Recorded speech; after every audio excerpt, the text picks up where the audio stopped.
Welcome back, ladies and gentlemen, to part 29 of Let's Play Pillars of Eternity, where we're currently in the house of some thugs we murdered. That's what we're doing.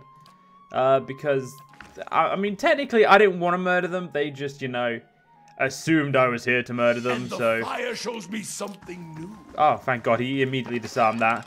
I was about to say, well, that's not going to end well, but no, he disarmed it before anything bad could happen.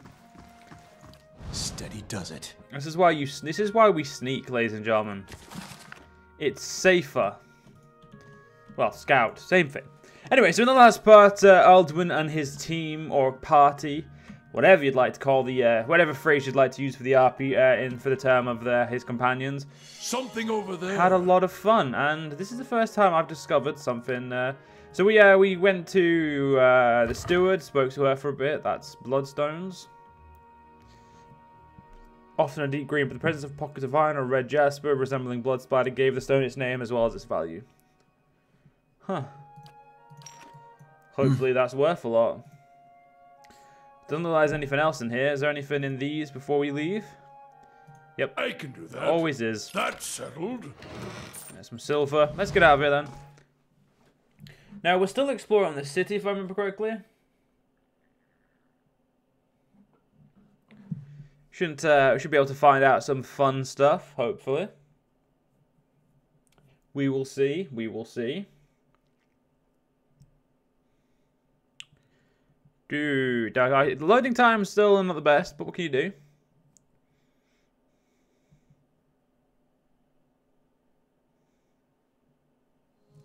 Right. Yeah. So we explored over here.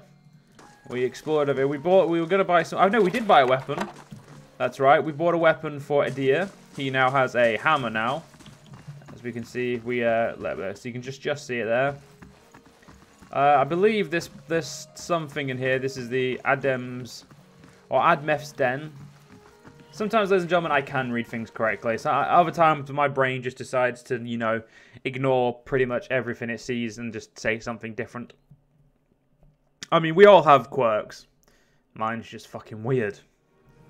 Anyway, looks like it's going to be mercenaries. All fancy weapons and no skill. Well, before I was rudely interrupted. Okay, fine. I'm just going to be rudely interrupted again.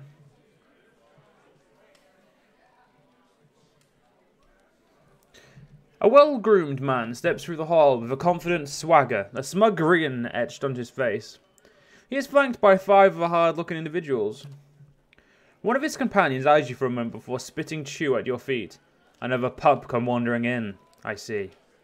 Just know that Binds, giant slayers run things around here and you'll be fine. Never heard of them. His eyes narrow. You have now. Stick around Defiance Bay and you will again. Plenty of bounty to go around, but there's a reason the giant slayers get the lion's share. Remember that. A voice bellows across the hall. Enough, Jabberbine. You gonna do the job or talk about it? His jaw tightens. Wennon's right. That coin ain't gonna collect itself. He looks at his comrades and jerks his chin towards the door. See you around, pup.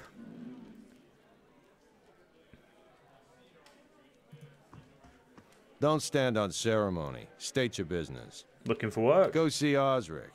He's usually got something. You do well for him, maybe I can find you more. Tell me about the dozens. When his expression becomes serious, the timbre of his voice deepening. Good men and women trying to walk in the footsteps of great men and women who came before us. We're a loose association of warriors and expeditions in the Deerwood. Not as fancy as the Crucible Knights, mind you. But at least we have our roots. At least they remember someone else's roots and pretend to be like them, he means. Your roots. The Crucible Knights take pride in having won the Deerwood's freedom 150 years ago. We're the ones who have protected it. Everyone knows the Saints' War ended when the Godhammer destroyed Widwen at Evan-Dua Bridge. A lot of folks don't know how Widwen wound up on that bridge. 7 men, 5 women. They walked out of Halgot Citadel and faced down a god, and held him there until the bomb went off. He thumbs a table. That's the legacy we defend. Some call us mercenaries, but we don't need matching armor or silk cloaks to remember our roles. We're the same now as we were then. We stand up for the people, first line of defense, whatever it takes. We've got new enemies now. If it's not Widwen, it's his damned legacy. It's a damned salt bushes in Brackenbury making things worse than all of us. Probably causing the whole thing, one way or another. Well, we haven't gone anywhere, and there's a lot more than 12 of us now.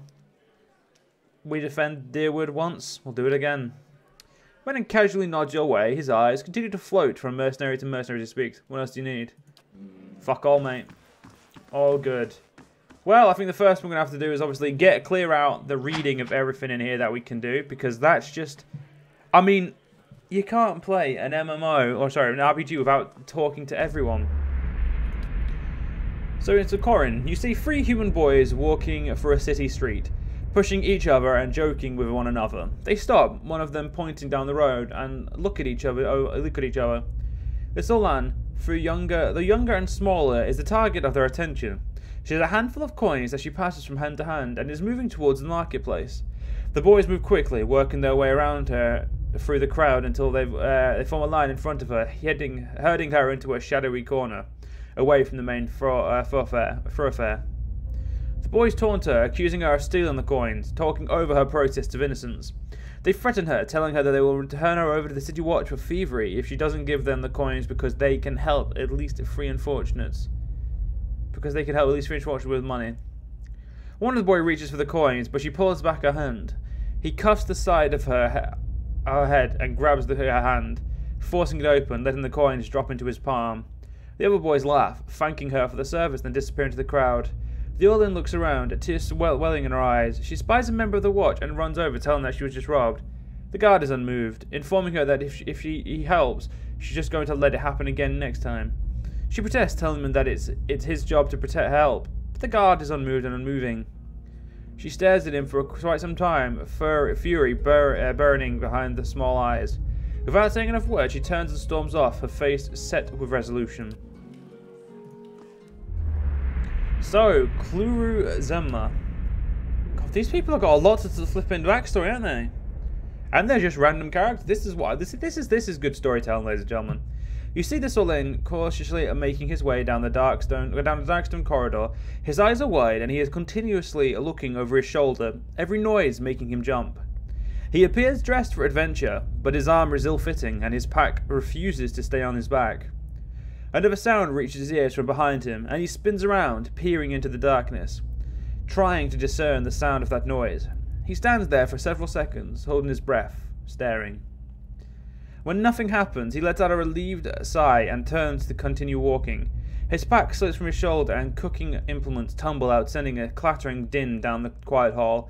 He freezes, listening to the tumultuous silent aftermath of the accident.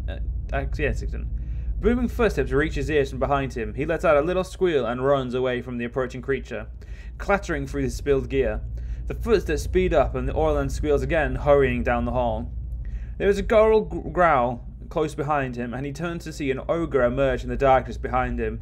The squeal becomes a yell, and he puts his head down and breaks into a run. The ogre steps on the spilled gear and lets out a bellow of pain, breaking stride and looking down at his foot as it continues to hop forward. Panicked, the Orlin hits a tripwire pulled across the corridor without even noticing it there. It knocks his feet from out under him, and he tumbles to the floor, rolling a bit before ending up on his back. He lifts his head up slightly and looks down the hall. The ogre has regained his stride and is running at him, hand out, intent on grabbing him. Both Orlan and ogre are unaware of the battle axe swinging a deadly arc through the air, accidentally tripped by the Orlan. The axe buries itself in the ogre's face, stopping it in its tracks. Hand extended, blood making a trail down his face and dripping onto the floor. The Orlan stares wide-eyed as the ogre goes limp, its weight slowly pulling it off the axe with the wet sucking sound. It comes loose and falls, eliciting a final squeal from the Orlan, who scoots backward to avoid getting squashed by the falling ogre's head. After a few moments processing what just happened, the Orlan quickly scrambles over the ogre's body and runs down the hall towards the exit. Damn, a mercenary who squeals like a little bitch. Good to know they exist. There's Orsic, there's a mercenary, and there's a mercenary. Let's go talk to Orsic then. For the last time, Aldwyn, keep your fucking blade up. If that dummy was armed, it'd have your head off. Don't about this exhibition hall. It's treasure hunting, plain and simple. Sponsors put up money, hire adventurers to explore the wild, looking for ruins mostly. If they come back alive, they spill the spoils. If not, it's because they handled their weapons like that a lot of this lot in front of me who might as well be digging their own graves right now.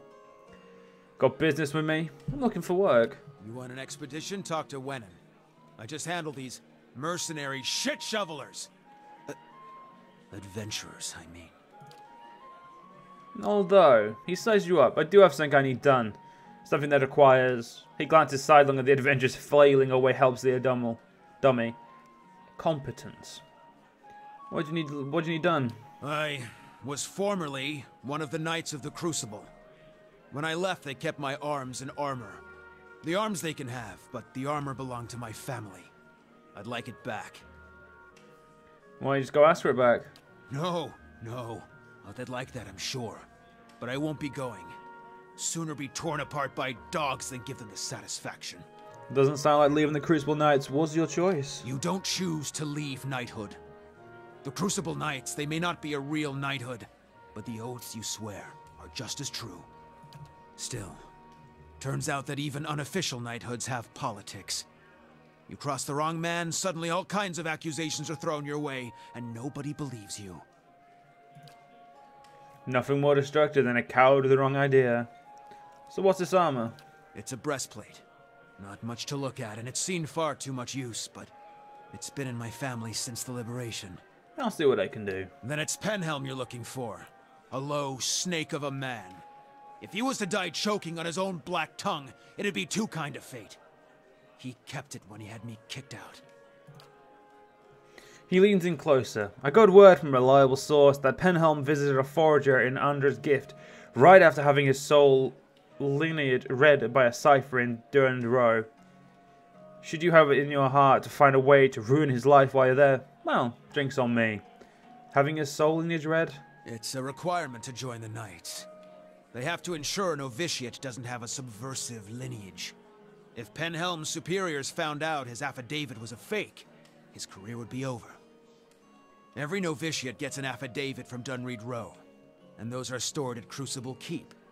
If you find Penhelm's, one of those ciphers could tell you if it's I'm real. a fucking cipher, you bastard. Sangi scratches the back of her neck. If generations of Mussuk's traditions are any indication, this Penhelm probably doesn't remember it. Still, a past like that has to count for something. Very well then. Let's get a... So that's what we're going to do. That's if there's no, other important characters we need to read the history of. Or, just read something. Because it's always nice to, get stuff read so you don't have to do it again.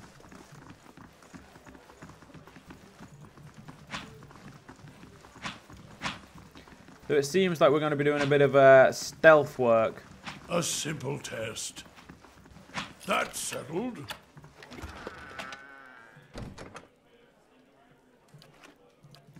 And we're not gonna bother stealing. This looks like a shop as well, so we might actually have to see what's in it. Oh yeah, this is that special shop the guy told us about in the last part. Well met, friend.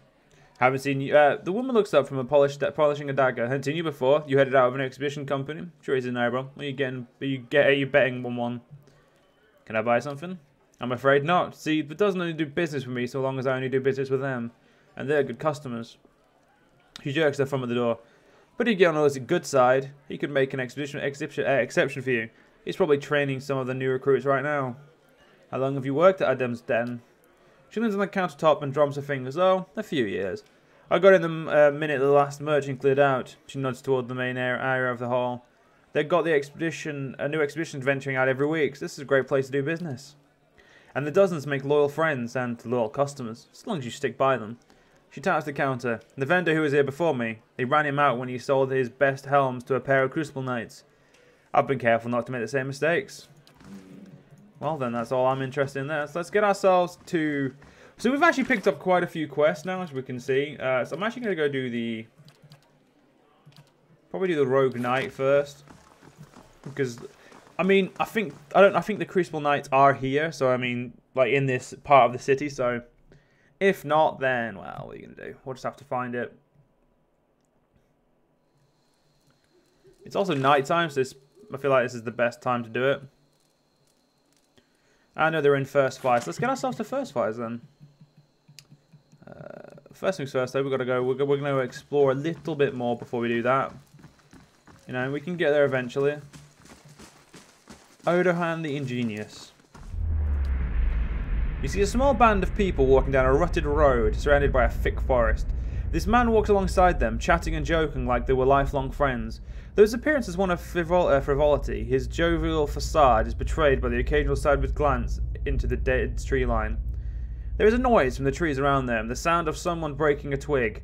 The man holds up his hand, silencing the travellers and destroying the light-hearted tone of the evening. They look around, worried expressions on their face, gathering close together. The man motions to the group to stay where they are, and heads into the trees. There's a silence for a few seconds as they all strain to hear anything, clutching one another nervously.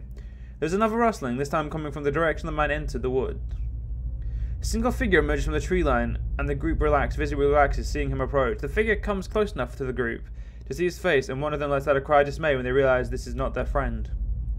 No sooner has the sound left his mouth than another group emerges from the woods, weapons drawn, surrounding the travellers. As none of them are armed or in any state of fight, they are quickly subdued, bound, and relieved of their valuables. With a laugh, the bandits disappear back into the woods, leaving their quarry on the road. Safely back inside the forest, they meet up with a man. He smiles, mocking the gullibility of people who will trust a complete stranger as long as he buys them a drink. He takes his share of the spoils and leaves. Bit of a shit person, but I mean, hey, well, I'd probably do the same if I could. Well, there's anything over here, so let's have a see what doors over here are willing to be opened. If none, then we'll just obviously have to get straight to where we're going. Which, oh wait, no, because we got somewhere we can go.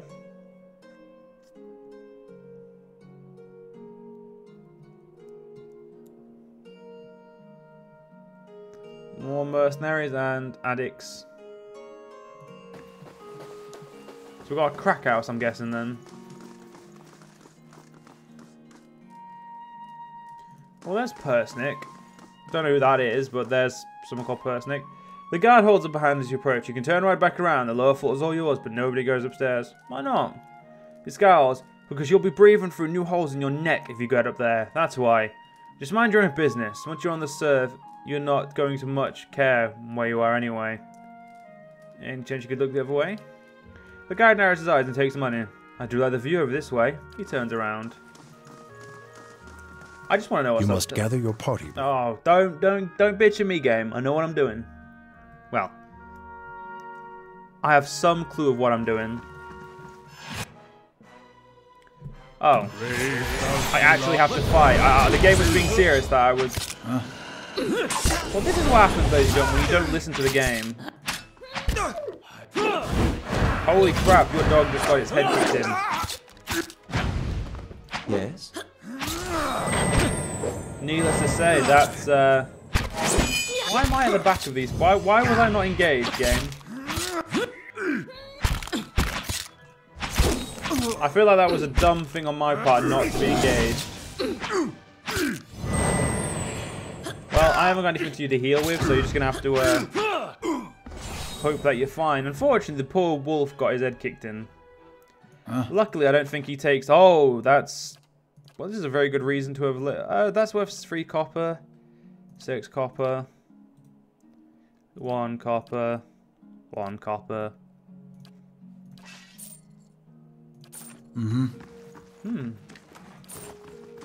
That was some gold coins as well. They were definitely worth enough. A good amount. A book. Oh, okay, we'll just take that and sell it.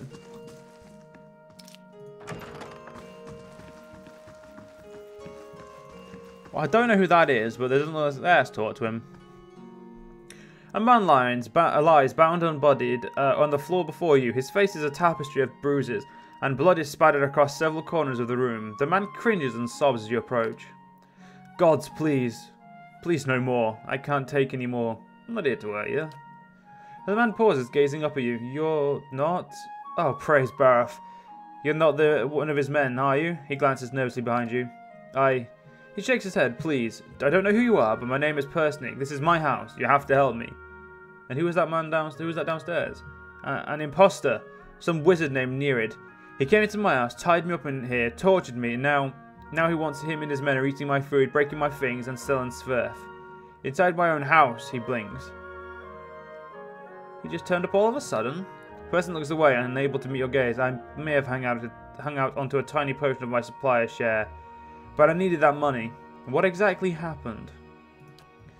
He sent over the wizard Nerid, the man downstairs, to Persnick shadows, to make up the lost copper, I guess, and to hurt me while he was at it. It feels like it's been days. So what do you need me to do? I can't go out there.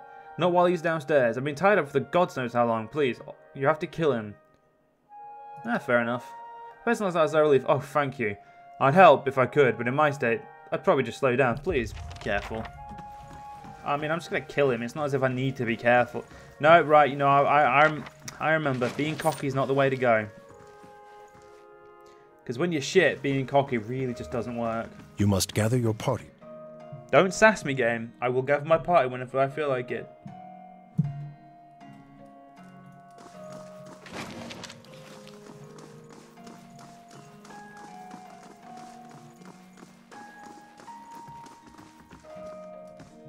The man before you flashed you a toothy and rather unpleasant grin. Well now, a new face. Welcome, friend. Name's Persnick, and this, he just the room around you, is my humble abode and place of business. And I do hope you're in here to do some business. He glanced at the nearby guard. So I found this man upstairs. Is the one also claiming to be Persnick? The toothy smile falters. That's so. He shakes his head. Shame you had to go digging around, friend, because now I can't exactly let you leave, can I? Technically, yes, you could have, if we're being honest. I was getting tired of pretending to be that sad sack anyhow. His mouth curves into a snarl. Guards! It's your funeral. Probably not. No, in this situation, it is most certainly probably my funeral. But I mean, sometimes you just have to go for it, don't you? Alof, you being that close there is not going to go well for you.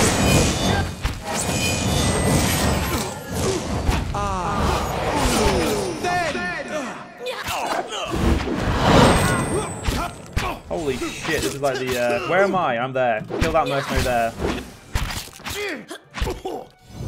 Alof, you're not allowed to die, are you now? Remember? Because if you die, then we have to, you know, do things that... We can try and use this on him before he dies. Oh, damn,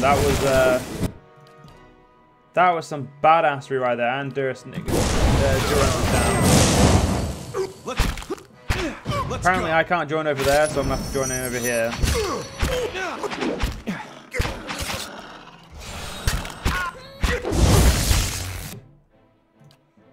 Use that there.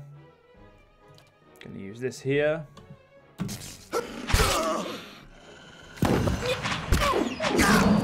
it, I cancelled my own spell. You're currently attacking a foe with at least one defense. That is much higher than the accuracy of the character attacking it. When defense is significantly above the character, it's extremely hard to hit. I'm okay with that. We want this cunt killed.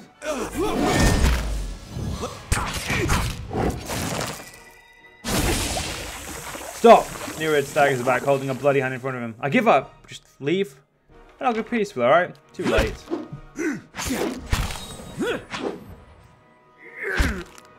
Damn it.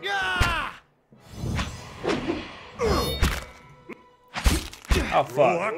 That cunt's still alive.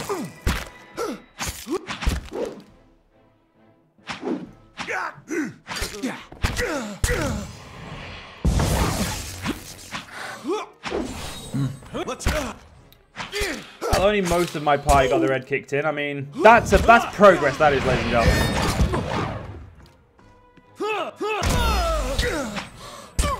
I actually can't get in combat, so I'm gonna just